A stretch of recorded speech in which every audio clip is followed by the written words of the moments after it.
Well, guys, as we promised, Christmas came a little bit later this year, but we always make good on our promises. So, part two of Scott's interview is here. We hope you enjoy. We really love this one. So, without further ado, here's Scott. When you have healthcare professionals, what's your best advice on how they should respond to patients when they share these kind of experiences with them? It's a really good question. I'll give you my answer to that. I don't want to assume any stance of being an expert or authority. I'll give you what I believe might be helpful. And the first thing is I recommend that they learn about this stuff. And don't worry about the theories about where it comes from. That's fun. I like that. It's interesting, but we don't know. What I recommend to them is learn about what these different experiences are, what their features are, what types of things people might report, what types of things they might encounter.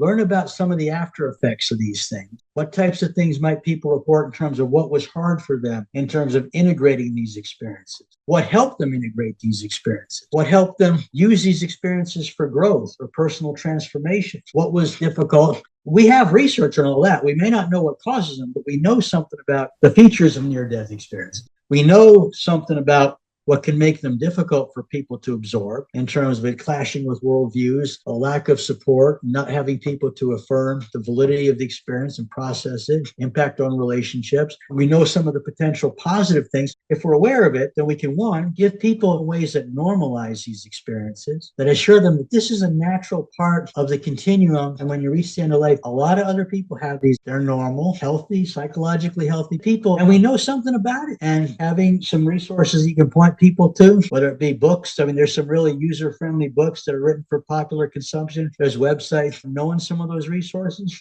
So one, learn about these things. And also learn about these experiences when they aren't perceived as comforting or reassuring. And the numbers vary. I mean, some people 5 to 15%, I see different numbers, but some near-death experiences are pretty scary to people. And some near-death experiences are not positive. Some are perceived as neutral and can go either way depending on the response of the community and the opportunities to construct a narrative. So know something about that. So if somebody is absorbing this in a way that it seems positive and productive, a sense of well-being, a sense of groundedness, a possibility for growth, spiritual growth, relational growth, positive changes in meaning, expansions and understanding of the world, reinforce that. Why not reinforce that? If somebody's having trouble with this, well, there was a study I read a while back that said there's few people that have negative experiences where they perceive a sense of threat or foreboding in a near-death experience. There are three ways that they typically process those things. One was materialistic reduction. And if somebody wants to do that, hey, I'm all for it. I'm not discounting the evidence that there's some possible suggestions that there could be physiological elements to this. And if somebody wants to believe that because they're scared, I have no problem validating that if that's what somebody believes, and if this is distressing, and if that creates a sense of peace. Another way of interpreting these negative experiences is to see it as a wake-up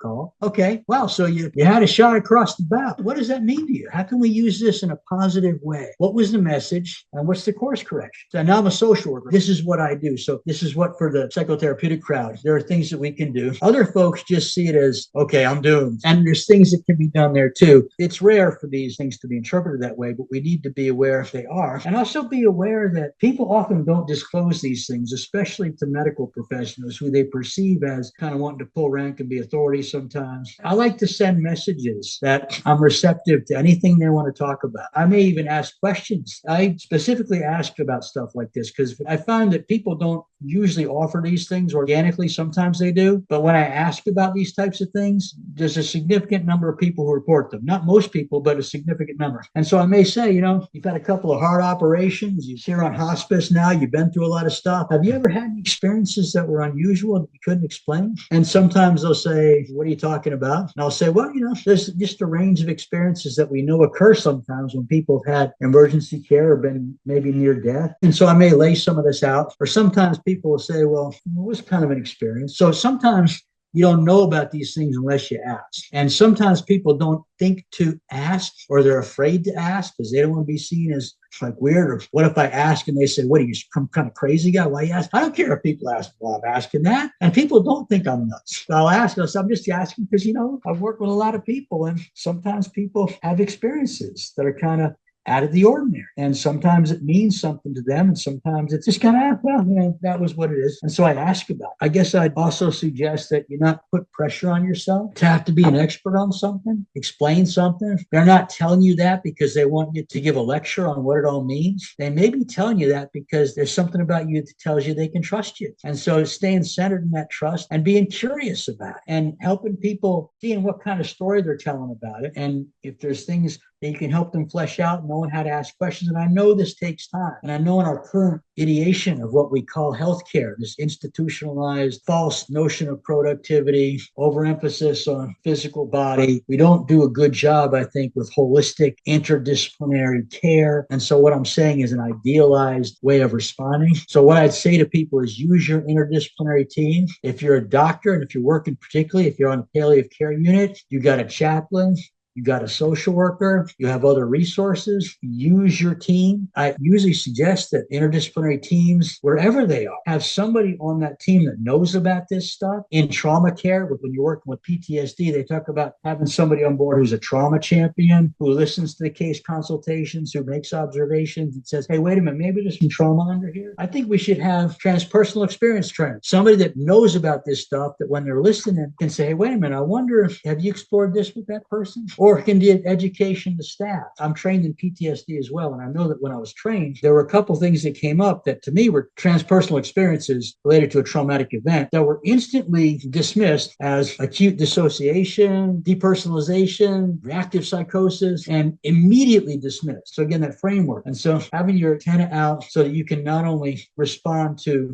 patients and families and offer a safe place for them to tell their stories and to know that this is normal, this is a known part of the experiences people have, and there are resources and places you can go for processing. In fact, there's, I think IANS, the International Association of Near-Death Studies, the do's and don'ts for healthcare folks. And it has do, acknowledge, don't dismiss, don't try to interpret for them, be open, project non-judgmental acceptance, let people know that these are normal, natural parts. And what does this mean for you? Two things that you said really stick out to me. Number one is like normalizing it, because no matter, I feel like, what you attribute it to, whether it's transpersonal and you think it's, a phenomenon that's otherworldly, or you think it's just something mental, like a normal reaction of the brain, I feel like having the experience in and of itself, it can be isolating. So normalizing it so no one feels alone necessarily. And I would love to see a future, like you mentioned, Scott, where we have, someone trained in PTSD, someone trained in the actual,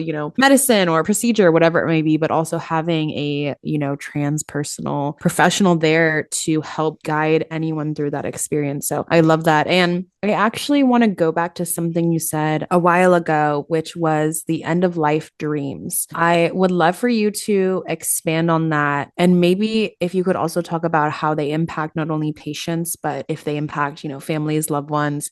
Absolutely. First, let me say something about what you just said about normalizing, because there's another factor that I thought of when you said that that's important, which is that sometimes people who don't have these experiences, and there's some recent research on this, can actually benefit from learning, not just people that have had them. There's a couple recent studies, one with people who are grieving, that when given information about after-death experience and some of these things, without pushing it, without saying this is how you should interpret it, but just if it organically seems like it's clinically indicated in the context of psychotherapy and in hospice counseling, I sometimes just bring up these experiences to people who are grieving, because we know that it can reduce some of the sense of pain, some of the sense of relief and comfort. We also know that these experiences can really reduce fear of death. And so even with hospice patients and family members who have not had these experiences, I sometimes bring it up. And when I ask the question, well, have you had an experience? Even if the answer is no, a lot of times they want to know more. And when I tell people about these things, I don't pretend to be an expert. I really respect those colleagues I have who don't agree with me that these are objectively real phenomena. I respect them. I value their opinions. I don't try to push this, but I have found that a little bit of education based on research that suggests that these things can't be reduced down to physiology or materialistic explanations can really help reduce some of that death fear and can get people talking. And sometimes when you do that, family members have had experiences. So That's one thing I wanted to say. Now, to get to the end of life dreams, I've talked about deathbed visions. There's a new phrase that's being used in the literature, end of life dreams and visions. So some people are combining end of life visions, deathbed visions with end of life dreams. There's a guy that's done a lot of good work, Christopher Kerr. He's a physician up at a hospice in Buffalo. He's got a TED talk called I See Dead People. And he wrote a book called Death is But a Dream. He's done a lot of work with end of life dreams. And what an end of life dream is basically, I really think as a person nears the end of their life, there's this kind of liminal space. In a sense, you can almost feel people going back and forth. And the dreams seem to be a potential portal for receiving messages, for receiving insights. And what an end of life dream is basically a vivid dream by a person who's nearing the end of their life. It's often characterized by encounters with deceased loved ones or with spiritual beings, a sense of transition or impending sense of journey to a new place, or maybe peaceful scenery, or something that gives insight and enhances one's acceptance of death. And so I sometimes ask people about their dreams, just like I ask people. I could give you a bunch of examples of end of life dreams, but I'll give you an example of one particular guy who comes to mind. He's one of the more vivid ones. And his name was Bert. He had done a couple tours in Vietnam. He had complex PTSD. He'd had a rough and tough kind of life. He had a lot of moral distress and moral injury about the things he'd seen and done and had done to him in Vietnam. And as he was dying of AIDS. This is back in the early 90s before a class of drugs called protease inhibitors came out. He was one of those folks I worked with who died of AIDS a year or two before those drugs came available. He was dying of AIDS. He'd gotten it from heroin, and he was struggling. He was convinced that he was going to hell.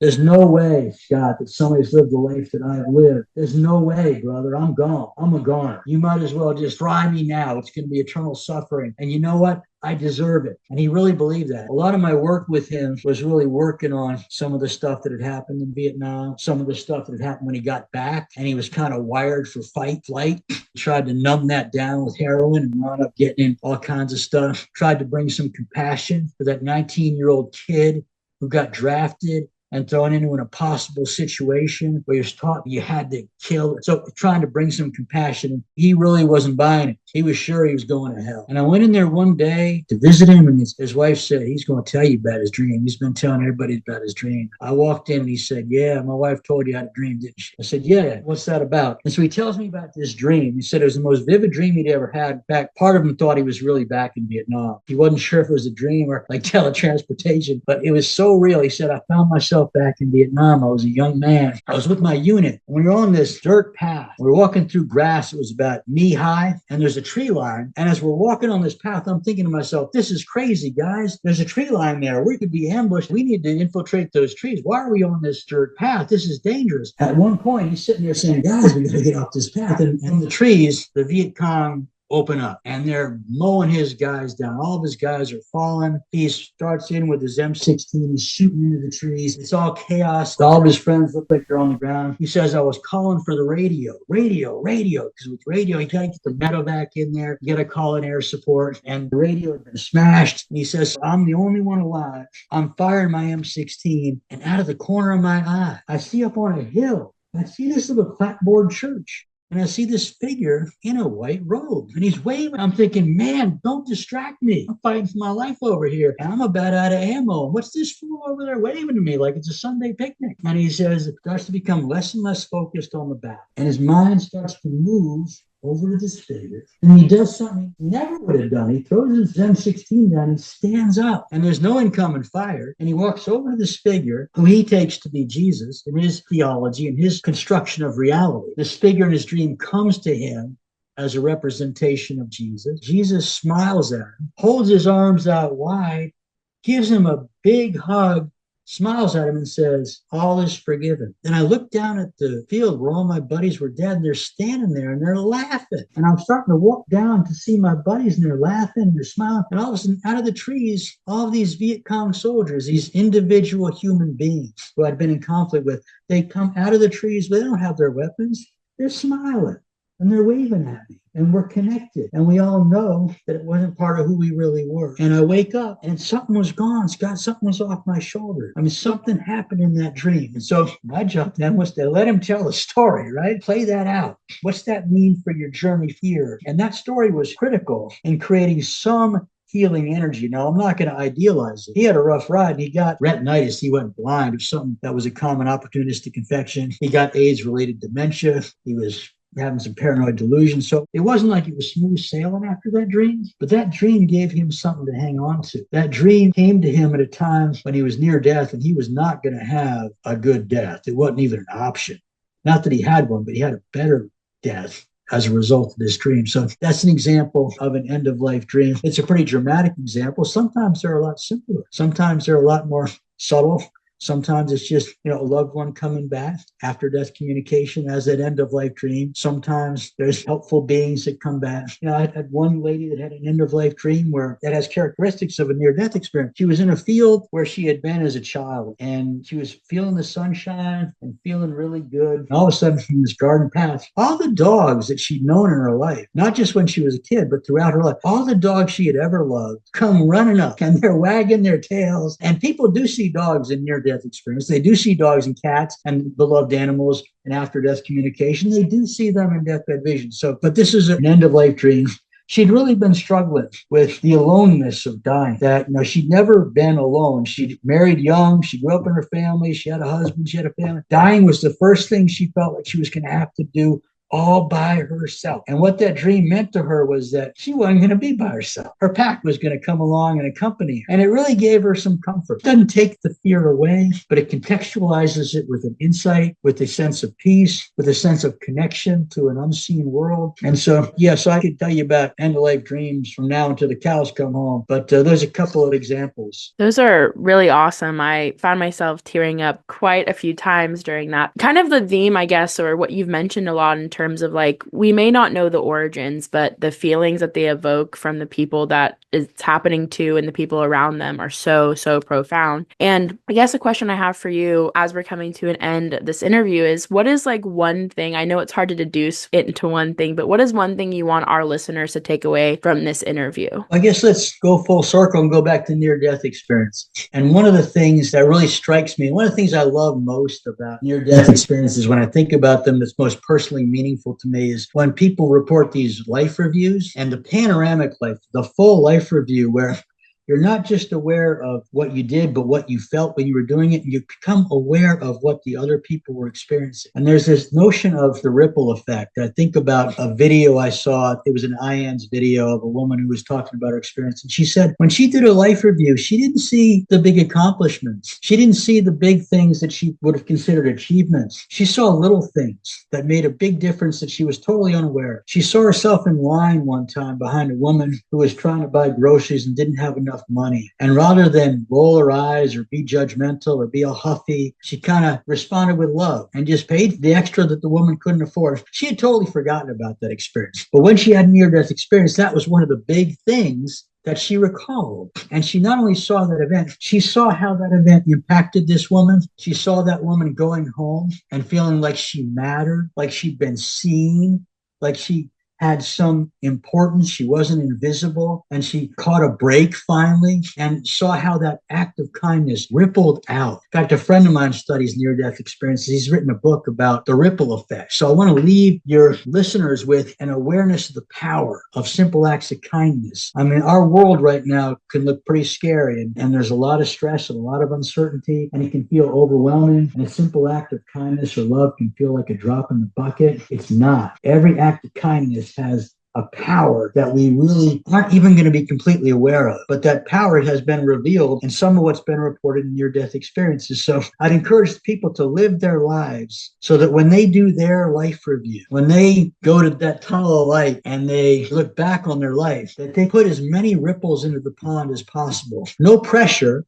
It's not about the number. Seriously, it's all about just the intent. Small acts of kindness are so important. And if anything's going to save us, that's what it's going to be. So encouraging readers to know how important that is and to not feel like it's just a drop in the bucket, that it doesn't matter. It does matter. I even got a little teary-eyed with that one. So I feel like that's such a great message. For me personally, entering the new year with, I feel like it's so easy to get lost in focusing on the big goals, the big accomplishments, or those bigger acts of kindness, which are still important, but it's the little everyday moments with loved ones, with strangers that like make all the difference. So this has been such a feel good episode. And Scott, thank you so much for your time. We can't thank you enough. And I know that our listeners will love this one. As we wrap up, this is our final question for you. Do you have anything that you want to promote? Ideally, I'd probably like to promote, to quote the social philosopher Elvis Costello, peace, love, and understanding. That's what I'd like to promote. But in terms of personal promotions, I guess I'd say, I do a lot of writing, a lot of professional based, but I do a lot of literary stuff. And I wrote a novel a while back called Light Keepers, and I'm not pushing it, but if readers are interested in that fuller range of these kinds of experiences, the book really, it takes place in the aftermath of the Civil War on the coast of North Carolina. I'm very familiar with. I have a background in history, so I love history, but I wanted to put it in a time that was fraught with tension, trauma, division. And the book asks the question, how do we live connected to spirit? So the book occurs in that liminal space. The characters are on both sides of the continuum, the seen and the unseen world. And some of the ways they communicate, or some of the ways messages are delivered or distorted, come through the kinds of things we've been talking about. How do we tether ourselves to a world that's not seen, but which connects all of us? So I wrote the novel to try to create a story that would encompass kind of a worldview that would explain just to me how all these kinds of experiences might come together and how they might be informative to people who are living in times of conflict, of uncertainty, of division, of instant blaming and tribalism, and all the things that we're facing now. What does it mean to live a spiritual life aware of the potential larger message of these things we've been talking about, which to me, that message is we live ultimately in a loving universe. We come from a place of love. We're connected. And for whatever reason, we forget where we come from. But there's a part of us that remembers. There's a part of us that's deep and connected. And how do we connect with that part? And how do we live through that part, even when we're scared, even when we're feeling a need to circle the wagons and protect our tribe? How do we live with an open heart in times that seem to be scaring us in ways that want to close our hearts? So if people are interested in reading the novel, it's called Light Keepers. Yeah, we will definitely link to your website, which I know has the book front and center. And I also want to mention that you've written some really amazing pieces that I've had the pleasure of reading, and you've been quoted in CNN, and you have a wonderful story in the HuffPost. So I definitely encourage our listeners to check those out as well, because it was really powerful for me in just researching for this interview. So I appreciate that. My website hadn't been updated in about 6 years. I guess I should upload some more articles one of these years. Thank you so much again for all of your insight. And truly, we so appreciate you coming on and sharing your experiences and your story with our listeners, because kind of just in terms of like the ripple, like who knows what this will do for someone or if they're struggling. So thank you again so much. You never know. No, I appreciate what you guys are doing. It's important. Man, Scott has a way with storytelling, and I'm just so glad that now we're able to listen to his full story that he gave us. Like Andy said, all of his links are going to be in the show notes. Listen to them for yourself, read them, and I honestly think that going out and getting his book could be an amazing Christmas present to yourself and a New Year's present. No one ever talks about the New Year's present, but someone needs to talk about it. Yes, thank you, Scott. You were incredible. Provided so much value, not only for me and Lexi, but our listeners. So shout out to Scott. I don't know about you, Lexi. I'm feeling super renewed for the new year to spread even more kindness, like Scott mentioned, and really make those little moments matter. So true, Andy. I cannot wait for the new year. And speaking of the new year, our next episode will be our last of this season. So tune in 2 weeks from now, actually 13 days, because the little Xmas present you got. And remember, guys, as always, live life beyond.